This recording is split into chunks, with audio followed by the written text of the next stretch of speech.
Moro, mä oon Raffe ja mä oon 18-vuotias sokeamies. Ja mä kuvaan tälle kanavalle sitä, miten sokea selviytyy erilaisista arjen tilanteista itekseen tai avun kanssa. Joissakin videoissa ei näy mitään, että kuuluu vaan mun ääni, kuinka mä selitän ne tilanteet. Johtuu siitä, että mulla ei ole kuvaajaa, mutta mä pyrin saamaan mahdollisimman moneen videon kuvaajan.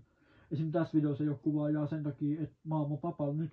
Mä oon omassa huoneessa yksin ja pappa on tuolla alhaalla tekee ruokaa. Mä oon ylhäällä nyt. Et mä saan tehdä tämän rauhassa tämän videon, mutta tälle kanavalle tosiaan tulee niitä videoita, missä sokee.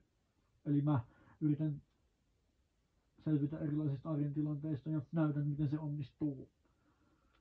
Ja jos teille tulee joku idea, miten haluatte, mitä haluatte nähdä, niin heittäkää tuohon kommenttiin vaan alas, että olisi kiva nähdä sellainen ja tällainen ja tollainen video. Et jos haluatte nähdä, miten mä matkustan yksin metrolla, miten mä matkustan yksin junalla, jos te haluatte nähdä, miten mä kävelen yksikseni kepillä, miten mä käytän keppiä, miten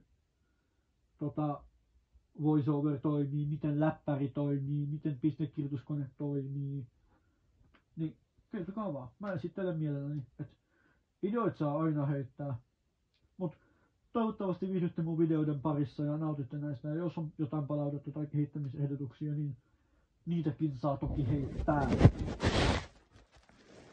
Ei muuta kuin ensi videossa.